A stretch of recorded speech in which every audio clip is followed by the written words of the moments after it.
With Saudi Arabia being a potential buyer for WWE and more. This is Wrestling Hub. My name is John and you're watching the Wrestling Report. Before we get into the rest of the video, make sure you subscribe to Wrestling Hub and turn on all notifications to stay up to date with everything in the world of pro wrestling. Also, don't forget to follow us on Instagram at Wrestling Hub Official and follow us on Twitter at Wrestling_Hub.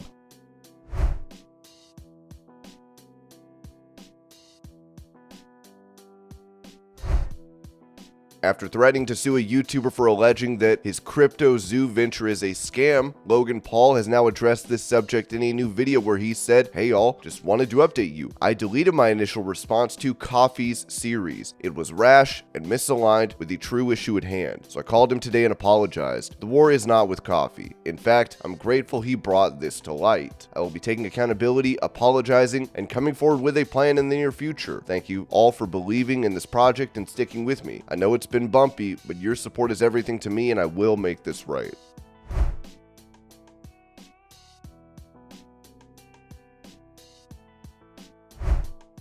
Talking about how he appeared for AEW and WWE on the same day, Manny Lemons told PW Mania, "To be honest, it's been a humbling experience for sure. I've been wrestling for 10 years. On December 3rd, I ran a live pay-per-view on Fight TV for Devotion Championship Wrestling's 4-year anniversary, starring DDP and Eric Bischoff. I wrestled Josh Alexander for the Impact World title. Since then, it's been a respark to my career. I'm calling it the resurgence of Manny Lemons, and these two opportunities are proof we are just getting started. I'm originally from Salt Lake City, Utah. I moved to Georgia in 2020 to help further my career in the business. I ended up training at the Nightmare Factory with Cody Rhodes, QT Marshall, and Glacier. I created a good connection with AEW in my 2 years tended there. I was heading back to Georgia in December, and seeing that would be where my layover is in Denver, Colorado, I figured why not ask for an opportunity on my way to my destination. I was originally booked for WWE Raw in Nashville, hence why I was heading back to the East Coast. I've done extra work for WWE, so I always would hit them up for opportunities."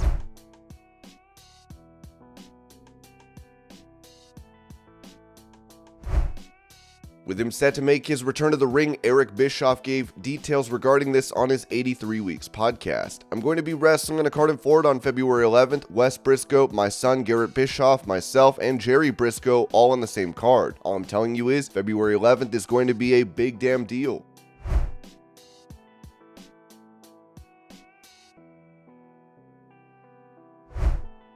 Talking about WWE being interested in re-signing a released wrestler, it was revealed in the Wrestling Observer newsletter, EJ Nduka, who has gotten rave reviews from management here, has his contract coming due imminently, and there is interest in him from multiple promotions, including WWE, having expressed some interest in bringing him back. Nduka, 34, is a 6'5", high-level bodybuilder and former college footballer who bounced around Canadian football, arena football, and some NFL camps until signing with WWE in 2018 and becoming Ezra Judge. He's a guy who hasn't worked a ton of indies, but has worked Mexico and been pushed in MLW, where he currently holds the tag team titles with Calvin Tankman. WWE cut him in May 2021, which was when they were cutting guys, probably in his case based on his not making television and already being older, when the idea was they wanted younger guys in NXT. The name has come up in AEW as well as Japan.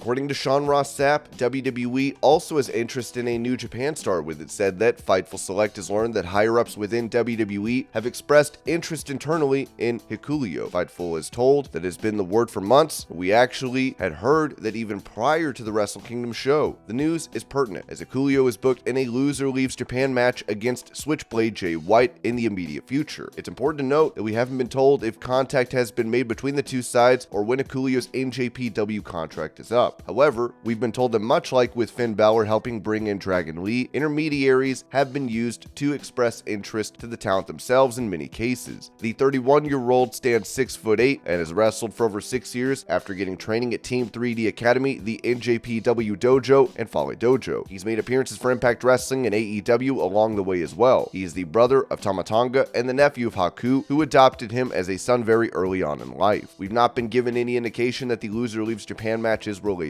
to this.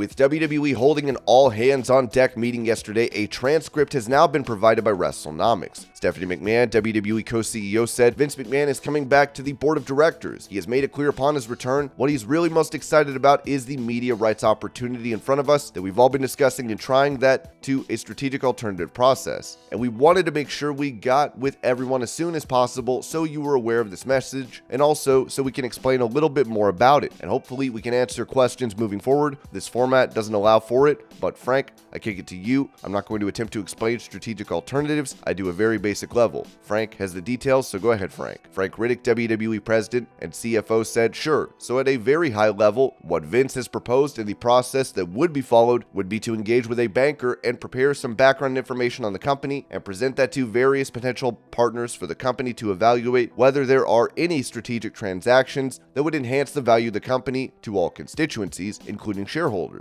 And the idea is, as Steph said, the timing of this is largely driven around the upcoming media rights renewal and to do something that could enhance, in addition, those renewal discussions. So that would include, when we say strategic initiatives, strategic alternatives for the company, could include a broad range of potential transactions, everything from a combination with another company, an acquisition of the company by someone, or a take-private transaction, taking the company private, and or just simply some sort of cooperation joint venture agreement. So it's pretty broad, and I just would add a couple of things to that. One is, of course, there is no assurance that any transaction will actually happen or any transaction will be forthcoming that makes economic and strategic sense for the company. And of course, Vince is the controlling shareholder and controls the vote of the stock of the company, is the ultimate decider as to whether there's a transaction that can happen. So just to close out, all this from Nick and Steph, and my perspective is very positive for the company. It's a great time to look at alternatives and make sure that the company is well positioned for the future. I think as everybody is aware, there's a lot of changes that have happened in the media landscape in the last couple of years, even in the last 6 months. And there's probably, from a value of content perspective, never a better time in history for the company to look at something like this. So hopefully that gives you a better perception of what that means. Stephanie would add, thanks Frank, and then Nick, how does that work as it's tied to media rights, and why is that a great strategic option for us? Nick Khan, WWE co-CEO, said, thanks Steph. So these things work hand in hand with one another. For example, since our US media rights are up in October of 24 for any conglomerate, so think Disney, Comcast, Netflix, etc., any conglomerate that might be interested in WWE would be interested in purchasing the company outright. They very well may be interested in doing a media rights deal, but obviously we couldn't do a media rights deal, let's say with Comcast, and then go sell to Disney. Those sort of companies would want to make some sort of acquisition prior to those media rights being up, so the timing is spot on for that. In terms of the day-to-day of the company, nothing is changing. Steph is in her role, I'm in my role, Frank's in his role, Paul's in his role, Kevin Dunn is in his role, and we would ask everyone to stay focused on the business at hand. We're going to engage in this process, we're going to look at it with open eyes and open hearts, we're going to ultimately see what's out there, and Vince will make his decision, as Frank said, as the controlling shareholder, as to what he wants to do with the company. For now, let's focus on business at hand if we could. Stephanie McMahon would say, great, thanks Nick, this feels so formal since none of us are in the same room, and I just wanted to add also, rejoining the board is Michelle Wilson and George Barrios, who for those of you who were here remember them as co-presidents. They have so many years of experience here in WWE, and they've now been off on their own, creating their own business, and have a lot to offer from a media standpoint, certainly from an M&A standpoint. So they will be, and they're very familiar with the company, so they will be joining the board, not management, as Nick was spelling out. So again, the management structure stays the same, but Vince has joined the board, and obviously as the controlling shareholder. And again, I just wanted to wrap up with reinforcing there may have been a lag on this video, so just to let you know, it has been recorded and will be shared if you missed anything. B, when Frank talks about how well positioned WWE is and our performance, the reason why we're doing so well is again because of all of you, because of our employees who bring everything that they have to the table every single day, and we're grateful, we're appreciative, and we want you to know that our employees are incredibly important to us, and we recognize all of your contributions, and you will be well informed throughout this process. We don't want there to be, obviously, there's going to be some animosity or not animosity, angst, natural emotions that you might feel. We want to make sure that we're on top of this and we're communicating with you, and everyone has all the information that they need. So again, thank you to all of you.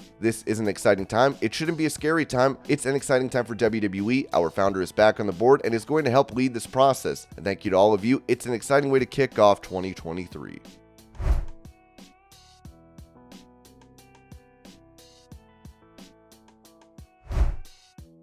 With William Regal being released under the Vince McMahon regime and returning to WWE under Triple H, there are discussions being had regarding Regal now that McMahon is back on the board of the company, with Dave Meltzer noting on Wrestling Observer Live, the Regal situation is something that everyone's been talking about. I don't know that it will affect him. Right now, Levesque is still going to have that same power.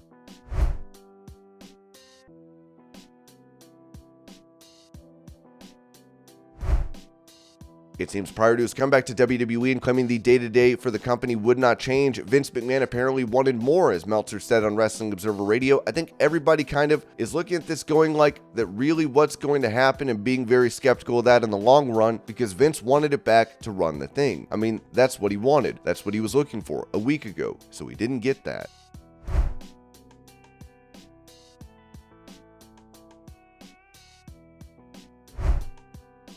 Also on Wrestling Observer Radio, it was said that higher-ups were not blindsided by McMahon's return. All the members of the board were all aware of everything that was happening. Obviously, they knew because they wrote the letter. Vince McMahon wrote the first letter, and then they wrote the letter on December 27th. But there was an awareness of this for some time, that he was trying to get back, and obviously, they were trying to block him from getting back. So, you know, the idea that the top people were blindsided by Vince's move, well, obviously, they weren't blindsided because they knew he was trying, and because they knew what he could do to get in. As far as some people are worried, like the recent hires, people that Vince fired that are now back, the answer is that they probably knew for some time that it was a possibility.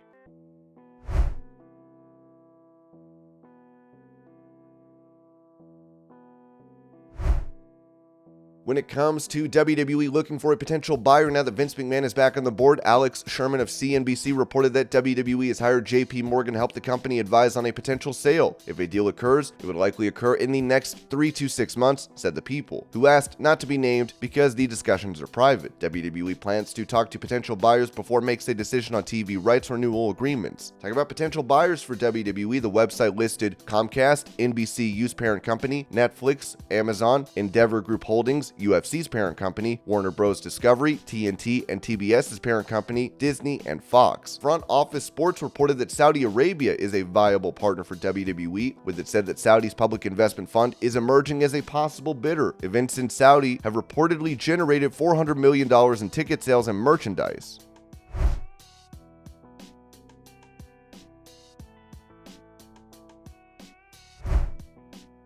It seems that Vince McMahon is not in the WWE HQ, as Dave Meltzer stated on Wrestling Observer Radio. I don't think he's coming back to TV. I mean, the word is he's not. The word is he's not even returning to his office. We'll see how long that lasts.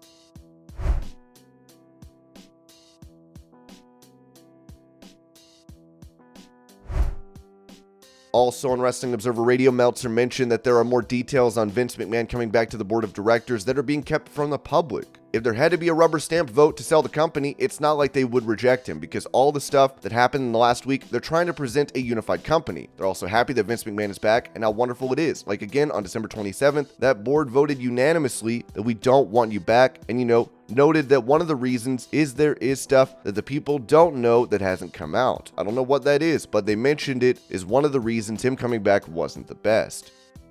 And this was your Pro Wrestling News Update. I hope you're all having a great day. Thank you so much for watching, and I'll see y'all later.